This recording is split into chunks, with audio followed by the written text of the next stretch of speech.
Je crois que j'avais besoin de vivre d'autres vies pour échapper à la mienne, parce que j'ai pas forcément eu des moments super faciles à ce moment-là.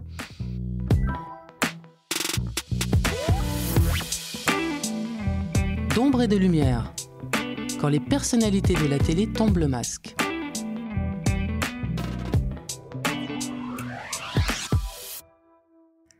Depuis 2020, Catherine Davidzenka incarne Hortense Rochemont, l'un des personnages les plus fantasques et attachants de la quotidienne de TF1, Ici tout commence. Mais qui se cache derrière la blondeur de cette jeune femme au parcours aussi singulier qu'inspirant ? De sa double culture à ses années de mannequinat, de ses amours avec le comédien Stéphane Blancafort au harcèlement dont elle fut victime il y a quelques années, elle raconte comment elle a dépassé les obstacles de sa vie pour en faire un chemin de résilience. Rencontre avec une vieille âme de seulement 24 printemps.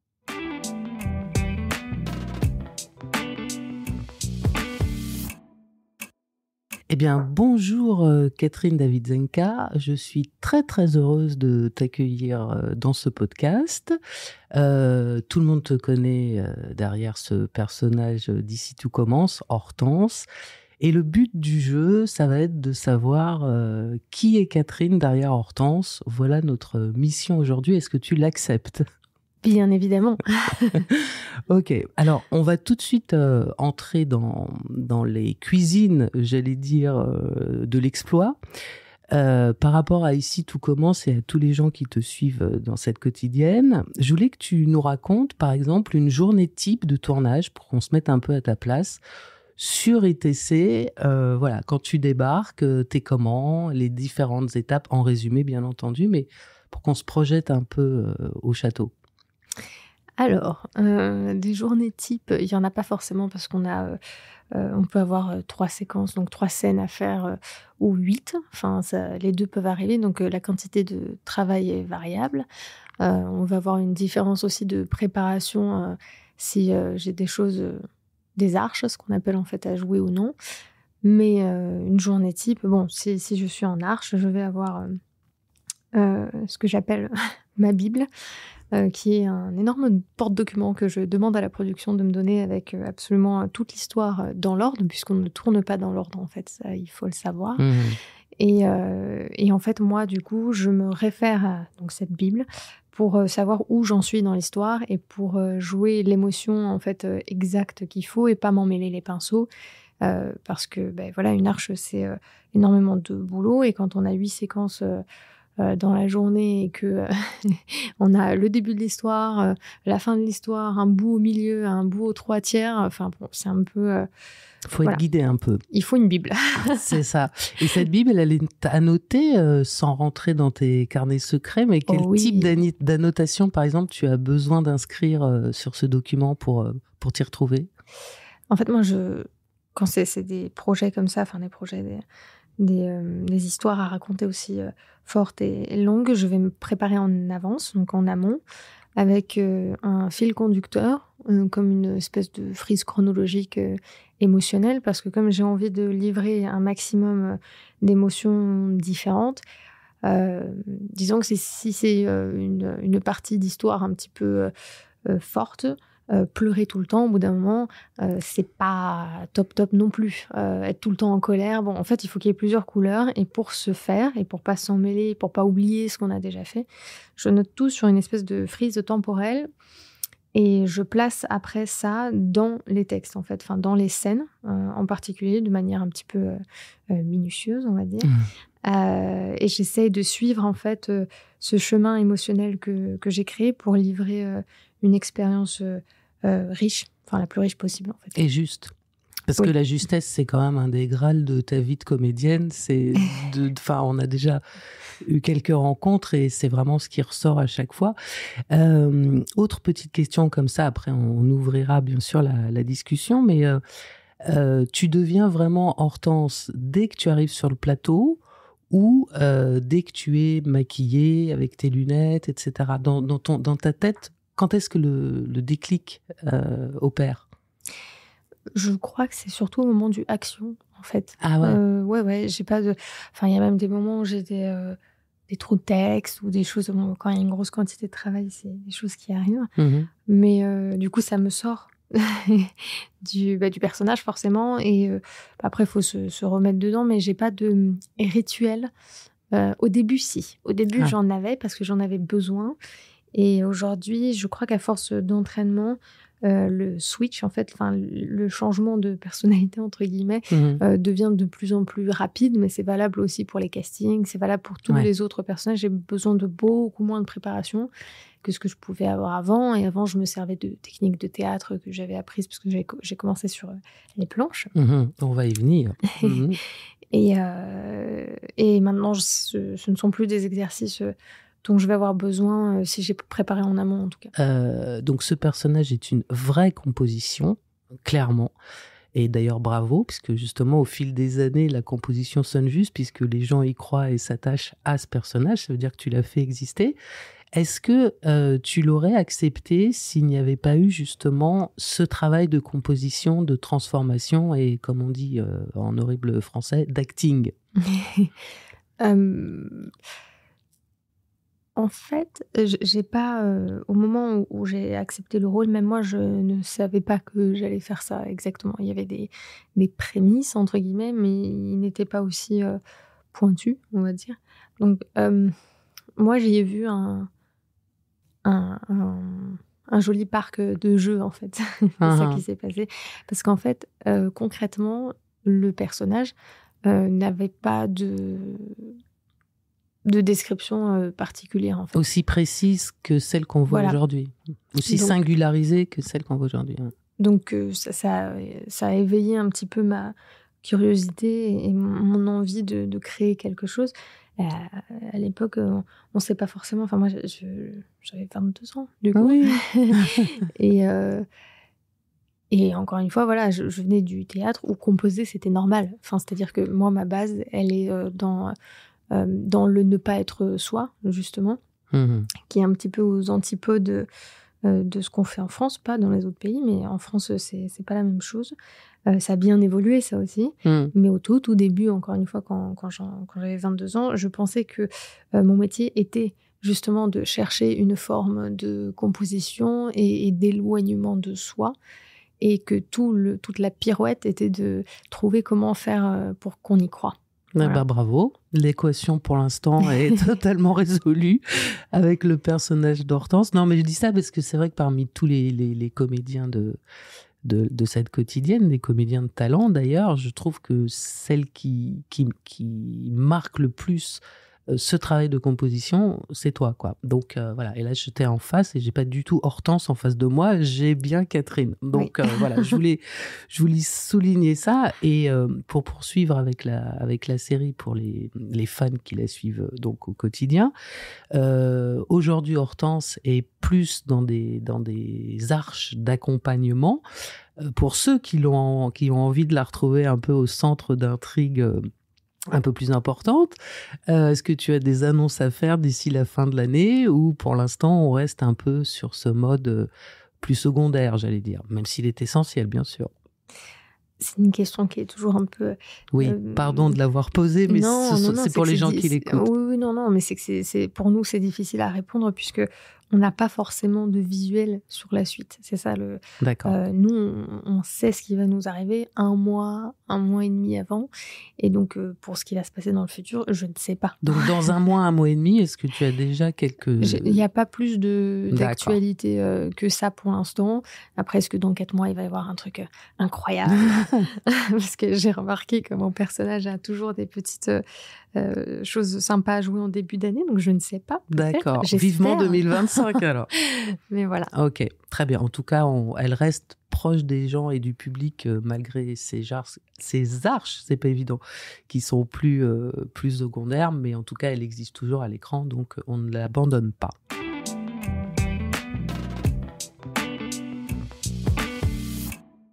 Je voulais revenir, donc tu en parlais au début, sur cette vocation que tu as eue apparemment très tôt. J'ai lu 11 ans, tu as demandé à 11 ans qu'on t'inscrive dans un cours de théâtre. Alors évidemment, la première question c'est, mais comment si jeune on sent déjà le besoin de jouer et surtout à quoi ça correspond. Pourquoi c'était tellement important de jouer au-delà du jeu dans les cours de récréation pour toi, si jeune? Mmh. C'est une question pas simple. J'ai commencé à jouer même avant au théâtre. 11 ans, oui, c'était le premier spectacle, on va dire.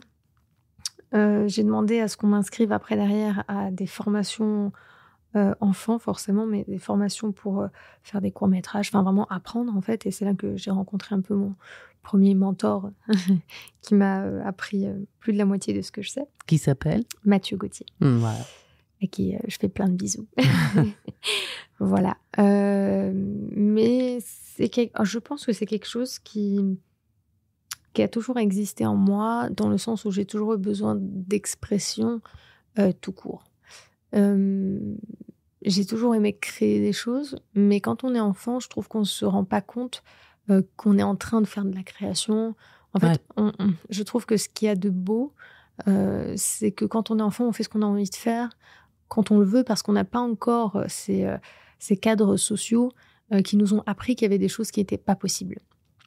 Et je crois que j'ai jamais vraiment accepté les cadres, moi, après derrière. Ce qui fait que finalement, je suis un peu restée un enfant éveillé. Il paraît que tous les comédiens qui justement vont pas bosser mais vont jouer sont tous un peu de grands enfants. Donc, mais la question en fait, qui est derrière celle-ci, c'est est-ce que la vraie vie suffisait pas pour que tu aies envie d'en vivre d'autres, tu vois? Je crois c'est pas qu'elle suffisait pas, c'est que j'avais besoin de m'en échapper aussi, en fait, surtout.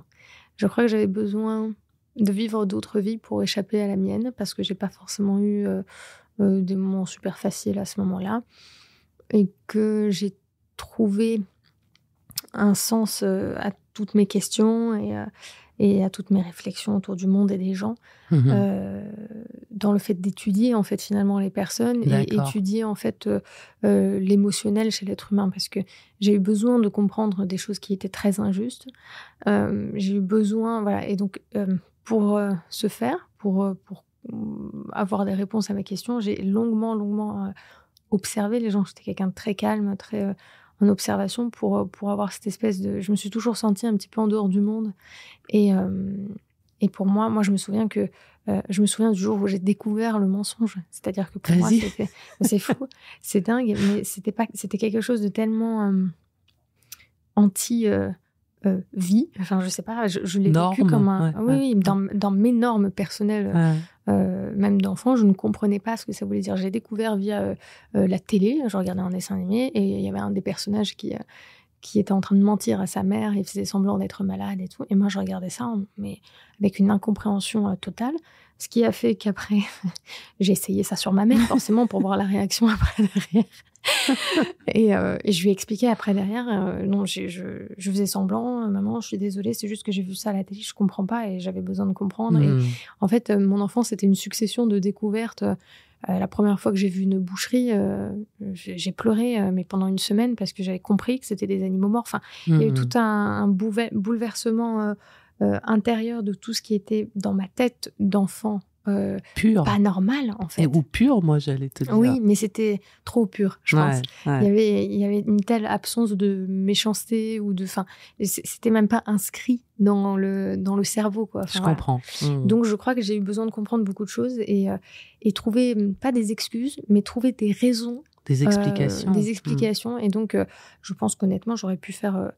psychologue ou psychiatre après derrière, parce que c'est quelque chose que j'aime beaucoup, mais sauf que je m'en suis servie autrement. Voilà. Mais c'est toujours l'exploration des psychés et des émotions des autres qui permettent de faire avancer soi-même, en fait. C'est un peu ou de comprendre ou d'éclairer des zones qu'on ne comprend pas forcément en soi. C'est une chose qui est très vraie, c'est qu'à partir du moment où on a extrêmement de compassion pour quelqu'un, on ne peut plus lui en vouloir, par exemple.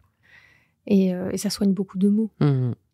Plus on a un éventail, on va dire, émotionnel apte à comprendre les réactions des uns ou des autres, moins on y voit une injustice et plus on est capable justement de percevoir, de comprendre, d'avoir la compassion nécessaire pour ne pas souffrir, en fait. Je crois que c'était ça tout le cycle.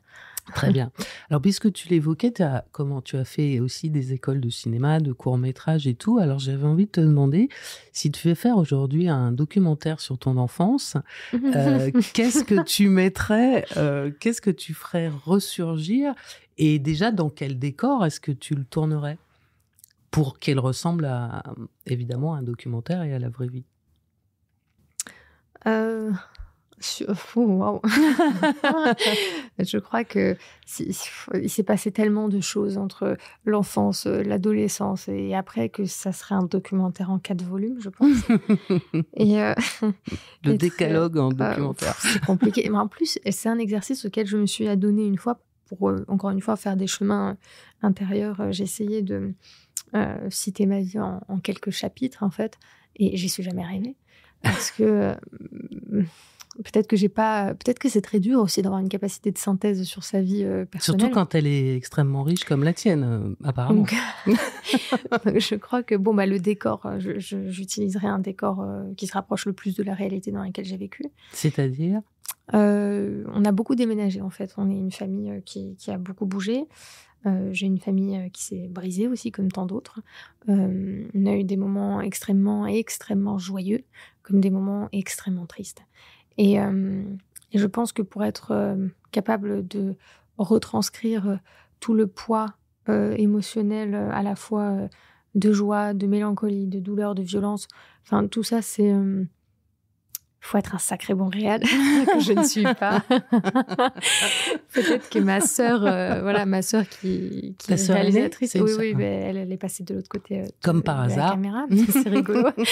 Mais elle a 20 ans, elle a réalisé son premier cours. On va potentiellement faire des projets toutes les deux, donc voilà. Mais en tout cas, je pense que il faut avoir une sensibilité conséquente pour retranscrire tout ça. On a bien compris. L'idée, c'était justement peut-être de te faire parler plus de l'intention que tu voulais mettre dans ce doc que précisément de savoir ce qu'on allait voir, et tu as parfaitement répondu.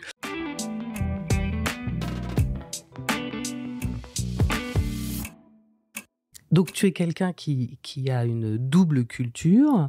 Est-ce que, déjà, est-ce que ça a été un enrichissement ? Est-ce que ça a été plutôt quelque chose de plus compliqué à gérer ? Et donc, évidemment, troisième partie, est-ce que c'est quelque chose qui fait ta force, tu penses, aujourd'hui ?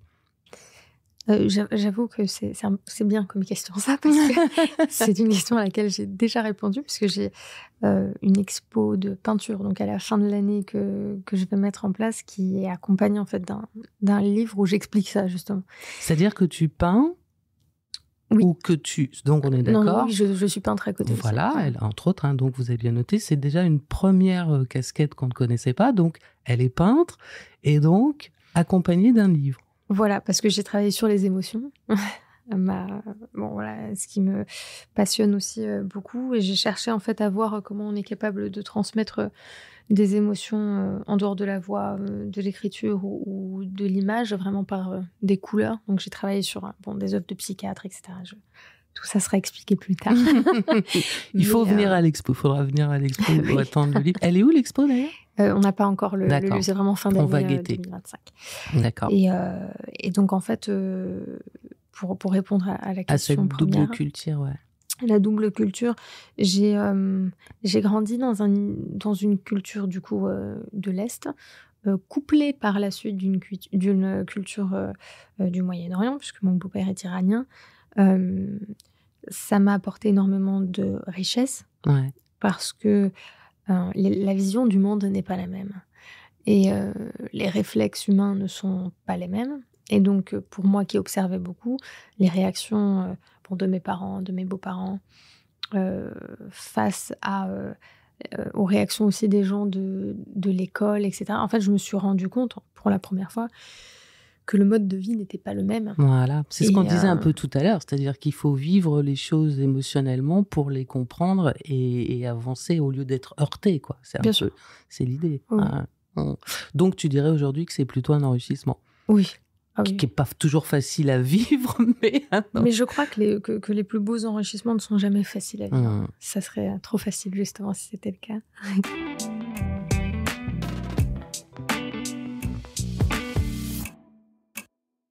Il y a quelque chose qui ressort quand on se penche un peu sur ta route et sur ta personnalité, c'est qu'on a l'impression, malgré ta silhouette, gracile et ton jeune âge, que tu es un peu une guerrière, et une combattante. Alors pas forcément dans l'esprit martial, mais dans la volonté de franchir les obstacles quoi qu'il arrive. Est-ce que je me trompe? Est-ce que je me fais un film pour le coup?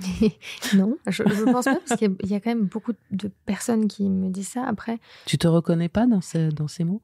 euh, je me reconnais dans la combativité face aux difficultés, mais parce que j'ai pour principe, je crois, depuis longtemps, euh, c'est un peu soit tu avances.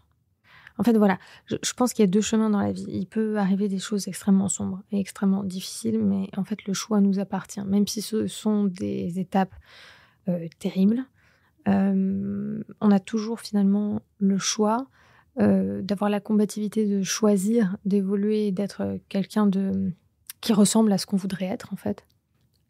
Au moins, ressembler. Pour ça, il faut déjà savoir à quoi on aspire. Et l'autre choix qui est un choix peut-être plus facile et en même temps dont on a éventuellement besoin un certain temps pour digérer la difficulté, c'est de se complaire un petit peu dedans. Je pense qu'il faut traverser toutes les émotions qui nous arrivent et toutes les choses avec 100% de cœur et de tripes. Mais à un moment, il faut faire les choix de ce que va être la suite. Et donc, bon, si ça, c'est être combatif, alors oui. Alors, je suis combative. Justement, parmi les choix essentiels que tu as fait un peu contre, d'après ce que j'ai cru comprendre, la vie de ta famille, c'était de devenir comédienne. Ça n'a pas apparemment été très simple. Est-ce qu'aujourd'hui, tes proches, ta famille, tes parents, qui n'avaient pas franchement compris le truc, est-ce que ça y est, ils sont convaincus? Est-ce que tu les as convaincus, tu penses? Moi, je pense que on a tous évolué un petit peu en même temps. Et que faut savoir que moi, je suis le premier enfant de mes parents, qui ne viennent encore une fois pas Bien d'ici, sûr, ouais. qui m'ont eu très jeune, à 22 ans, et qui pensaient que ce qu'ils faisaient pour moi était simplement la meilleure forme de vie possible pour un enfant. Donc, ils ont grandi, en fait, eux aussi. De toute façon, on s'élève en même temps qu'on élève son enfant. Bien C'est sûr. un peu. Donc, je crois qu'aujourd'hui, il n'y a même plus, en fait, la question de « Ah, t'es comédienne, machin », ou on est fier de toi ou pas. En fait, ils sont juste dans leur existence, ils sont heureux que je sois dans la mienne. Et on a tous grandi, en fait, En tout en cas, même c'est temps. beaucoup plus apaisé. Bien sûr, Voilà. rien à voir. Mais tout ça pour dire qu'effectivement, les combats et la détermination, ce sont des choses qui finalement sont incontournables dans la vie, quand on a décidé de mener la vie qu'on veut. Je crois qu'à partir du moment où... Oui, si, c'est vrai. Oui, bien sûr. Finalement. Parce que j'allais dire que les combats ne ressemblent pas forcément à des combats à partir du moment où on a choisi, en fait, la chose, mais en fait, si. Parce qu'en faisant une petite liste personnelle dans ma tête. T'as choisi 2-3 trucs quand même. Mais bien sûr, mais en fait, je crois qu'être soi-même, enfin, choisir, en tout cas, se choisir, choisir son cœur, choisir ses tripes et avoir le courage de l'échec potentiel. Voilà, c'est forcément, ça devient un petit combat, mais c'est un combat agréable. Absolument. C'est pas. Je pense que le vrai combat et la vraie difficulté et le vrai poids, c'est d'être à côté de sa vie. Ça, c'est une belle phrase. Ça, c'est une très belle phrase.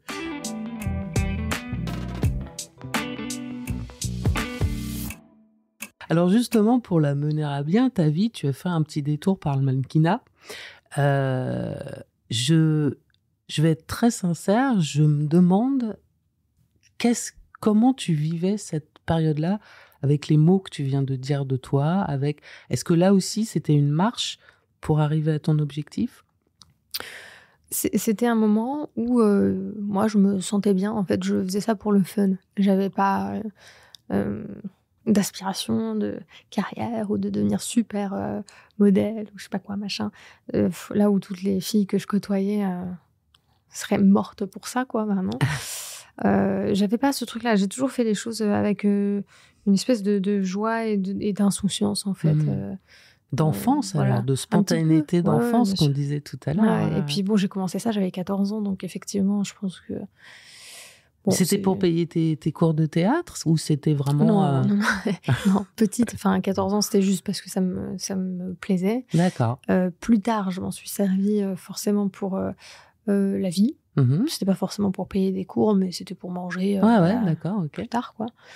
Et puis un jour, ça m'a un peu lassée, j'ai fait le tour, et puis voilà. Ça Après, t'amusait plus. enfin, en fait, disons que chaque projet est différent. Et si demain on me dit, ah bah tiens, il y a une campagne pour ça, est-ce que ça te dit? Et que sur le moment Ok. ça me dit, je vais le faire, en fait. C'est ça J'ai le compris truc. l'idée. J'ai compris l'intention. Voilà. J'ai compris l'idée.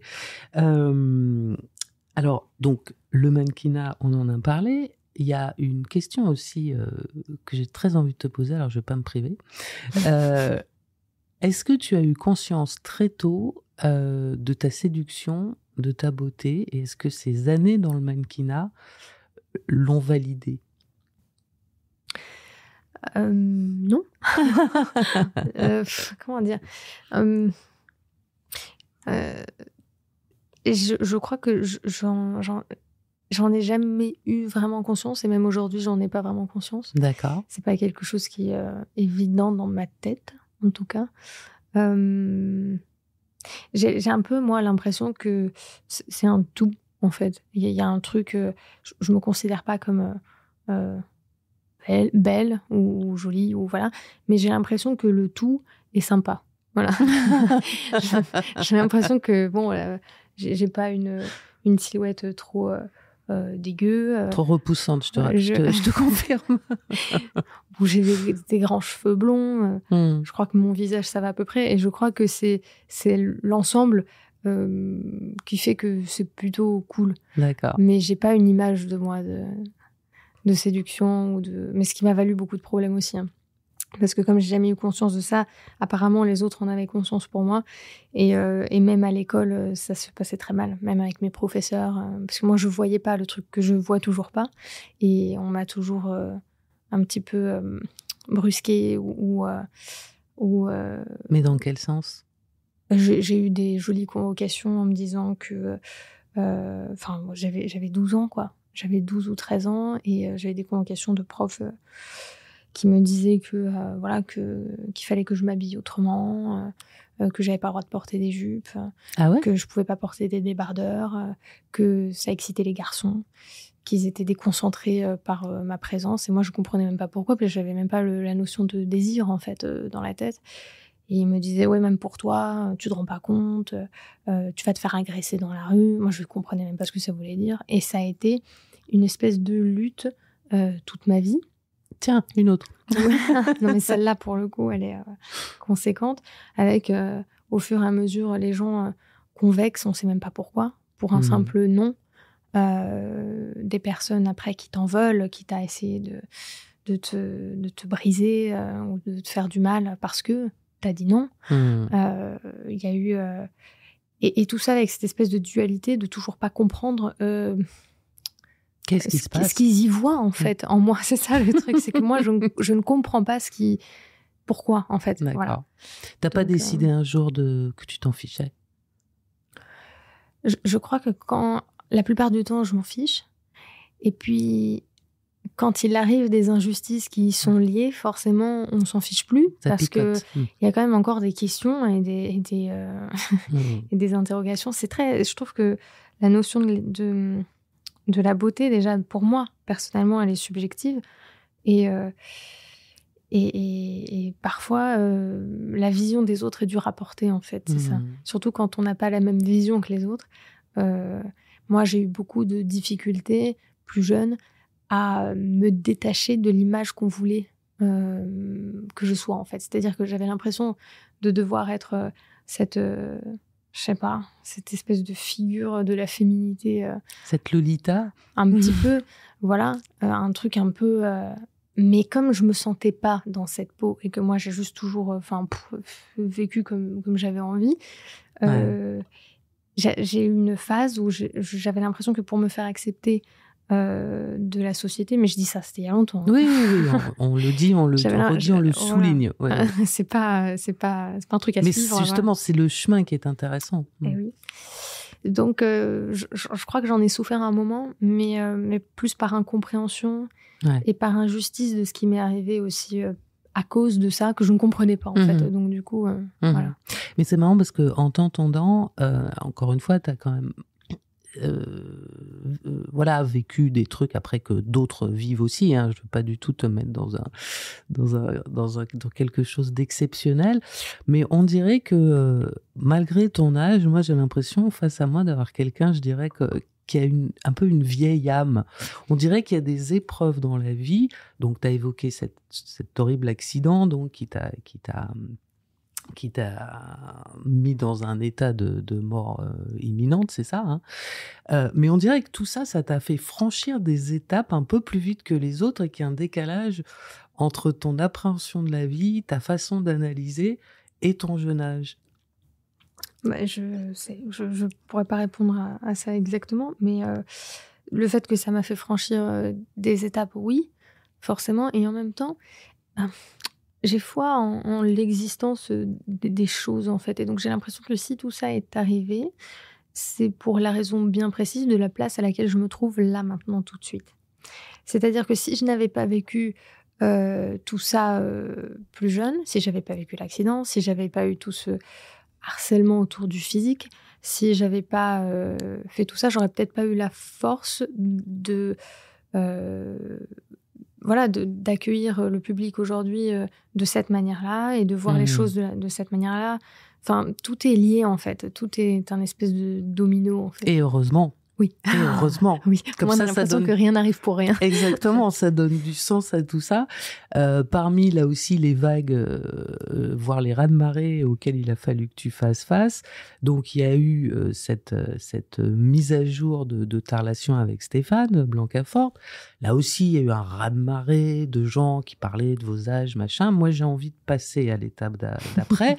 Parce que je voulais quand même que tu me redises qu'à l'époque, il y a eu quand même beaucoup de gens, parce que les réseaux, parfois c'est perfide, mais parfois ça fait du bien, qui vous ont encouragé et qui étaient derrière vous. Donc il n'y a pas non plus que des épreuves quand on utilise les réseaux sociaux, en tout cas quand ils s'expriment. Mais bien sûr. Voilà, je voulais te l'entendre dire, parce qu'à l'époque, tes mots, je les avais trouvés particulièrement chouettes, quoi. Mais bien sûr, parce que, en fait... Les gens portent. Moi, je suis intimement convaincue que tout est fait d'ombre et de lumière. Merci. Merci pour ce clin d'œil discret. et que finalement, c'est vrai dans la vie aussi. C'est-à-dire qu'on a eu... nous, ça nous a fait tenir, en fait, les gens. Et on a la chance... Et moi, enfin bon, je sais que Steph aussi, mais j'ai énormément d'amour littéralement en fait pour la presse, parce que c'est grâce à vous, à eux, à tous ceux qui ont écrit des mots gentils et qui m'ont soutenu dans des moments compliqués, que je me suis dit que l'humanité n'était pas perdue. Et que, parce qu'on dit toujours bon voilà, les médias il faut pas et tout, mais moi je trouve que c'est faux, parce qu'à partir du moment où on a des gens humains en face, en fait on reçoit une dose d'amour considérable et nécessaire dans des moments qui sont pas faciles, en fait. Donc merci. Et d'après ce que j'avais entendu à l'époque, une dose d'amour qui est bien supérieure aux 2-3 empêcheurs de s'aimer en rond, j'allais dire, mais qui oui. Eux viennent mais bien piquer sûr, là où c'est-à-dire que la part lumineuse, justement, était beaucoup plus conséquente que le nombre de personnes qui ont pu essayer mais ça, c'est tout au long de la vie. Voilà, c'est une leçon de plus qui finalement n'est que quelque chose de normal, en fait. À l'époque, d'ailleurs, je me souviens, vous aviez évoqué forcément l'envie d'avoir plus d'arches tous les deux dans ITC, mais et on va y arriver, il se trouve que outre la peinture, outre la comédie, tu es quelqu'un qui écrit. Tu n'as pas eu envie, ou il vous est pas passé par la tête de vous mettre tous les deux sur un projet commun pour lequel, par exemple, tu passerais à l'écriture? passé par la tête, évidemment. Évidemment. Après, c'est vrai que là, je suis dans une sorte de finalisation d'énormément de choses qui m'ont pris des années et des années de travail. Donc, on a eu l'idée.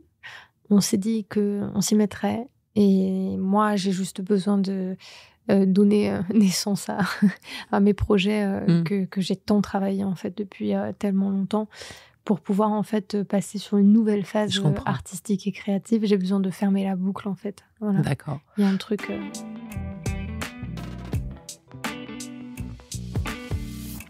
Alors, on va les évoquer, justement, ces projets, et j'ai cru comprendre qu'il y avait une naissance, donc le 17 janvier, d'un deuxième EP, puisque tu en as sorti un premier, puisque, outre donc toutes les casquettes que j'évoquais tout à l'heure, Catherine aussi est une interprète, elle chante, et j'aimerais bien que tu nous en dises un peu plus. Alors oui, on a sorti un titre, en fait, qui s'appelle Insomnie, qui est disponible voilà, sur les plateformes. C'était un premier jet qui n'attendait pas forcément de réponse. Sur le moment, c'était juste un moyen d'expression, une espèce de bouteille à la mer. Et finalement, cette bouteille à la mer a plu. Elle n'a pas coulé. Non. Donc, on a beaucoup travaillé. Moi, j'ai été parolière pour des groupes pendant un moment. Je suis une amoureuse des mots. J'ai toujours écrit. J'ai écrit un recueil de poèmes. Qui s'appelle Bille Noire, que je n'ai jamais sorti par pudeur, en fait, à la base, que j'ai finalement aussi décidé de sortir, mais en fait, toute cette expérience est un peu une expérience artistique en 3 temps, et tous ces projets sont reliés entre eux, c'est-à-dire qu'il y a des textes qui sont dans l'EP, mais qui sont un petit peu issus des textes du recueil. Tout est très lié par les mots et les émotions. Donc cette EP va sortir le 17 janvier. J'ai travaillé avec donc mon amie Lucie Nova pour la composition et tout le côté artistique. En fait, on est super heureuse parce que on a réussi à retranscrire un univers un petit peu singulier et intime auquel je tenais beaucoup, où les mots sont un petit peu la base centrale et où une production justement intimiste va venir mettre en valeur ma voix et voilà, on a mis plein de petites choses qu'on vous fera découvrir plus tard, mais il y a des choses auxquelles je tiens beaucoup. J'adore tout ce qui j'adore les basses, il y en a pas mal. C'est plutôt rock'n'roll, c'est plutôt non, c'est de la c'est une sorte de pop avec des influences de variété française et de blues. L'EP s'appelle Juste. Non, voilà. Parce qu'en fait, c'était juste ça. Voilà, c'était sans prétention et sans. C'était juste pour partager, en fait. C'était pas plus que ça. Et juste parce qu'il le fallait et que voilà, c'est arrivé. Alors, on va terminer avec donc une de tes facettes et non la moindre, donc celle de comédienne.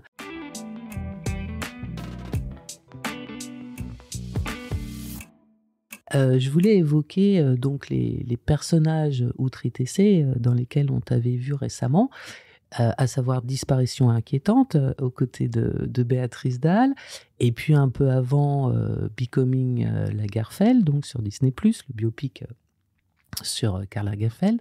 Comment est-ce que tu gères la construction de ta route de comédienne?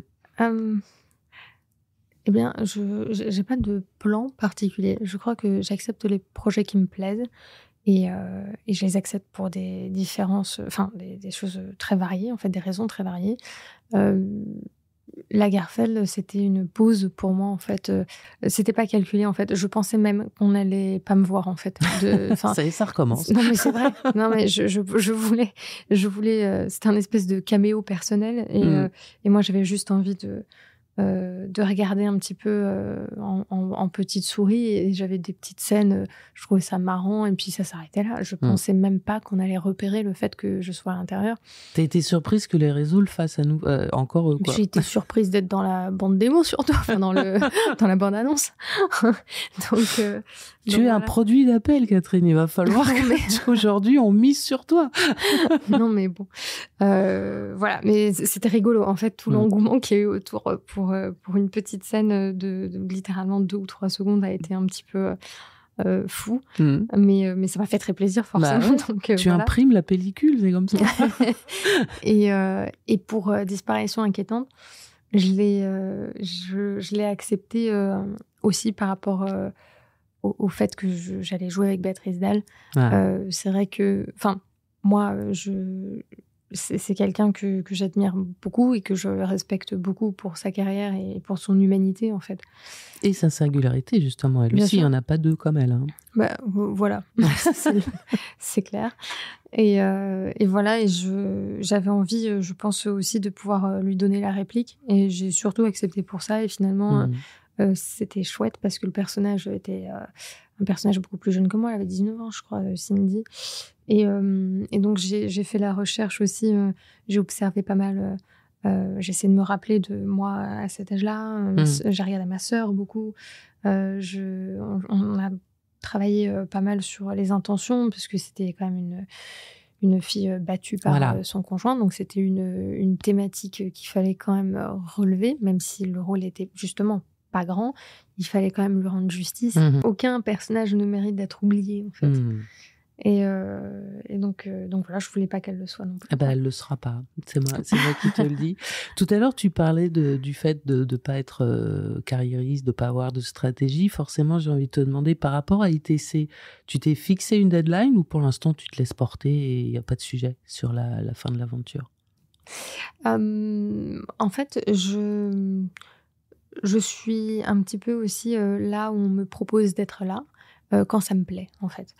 Donc, quand je me plais quelque part, je reste. Si t'es bien, tu restes. Quand je m'ennuie et que je sens que le cycle est fini, je pars. Mais je ne sais jamais quand est-ce que ça arrive, parce que c'est pas quelque chose que je prévois forcément. Mais à partir du moment où je sens que le personnage est fini et qu'il est temps de tirer sa révérence, je m'en vais pour de nouvelles aventures. Tu suis ton instinct, en fait, comme on disait au tout début de l'entretien. Donc, ok, je disais ça pour rassurer tous ceux qui t'aiment. et voilà, pour l'instant, voilà, tout va bien. Tout va bien. Tout va bien.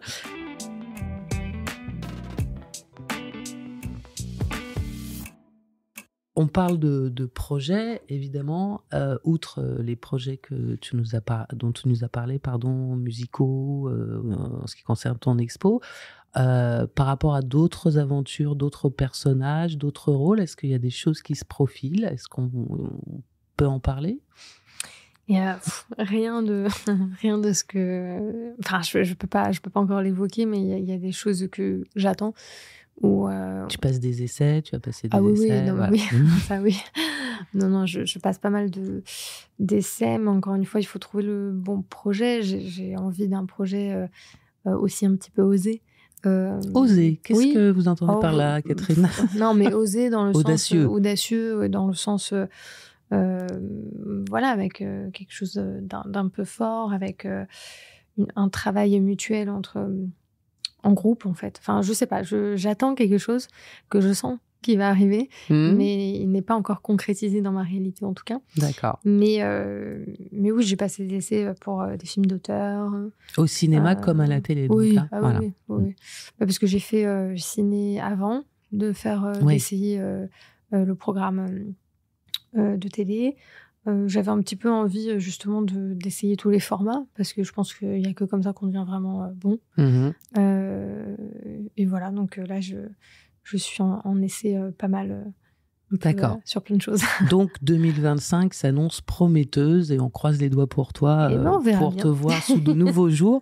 Et pour conclure cette conversation, j'avais envie de te soumettre la phrase d'Oscar Wilde qui dit donc « Soyez vous-même, les autres sont déjà pris ». Est-ce que définitivement tu valides cette citation ? C'est celle que j'ai écrite dans mes carnets, donc... Eh ben, je l'ignorais. C'est une phrase que j'affectionne beaucoup, ouais. Eh ben, franchement, je ne le savais pas. Donc, ça va être le mot de la fin qui résume cette discussion. Merci beaucoup pour ta vérité et ta sincérité. Et donc, au plaisir de te retrouver avec de nouvelles aventures et de nouveaux projets. Avec Merci, plaisir. Catherine. Merci. Au revoir. Au revoir. C'était Isabelle Dombre. J'espère que cette rencontre vous a plu. Si vous en voulez plus, retrouvez tous nos entretiens sur téléloisirs.fr et sur votre plateforme de podcast préférée. À bientôt!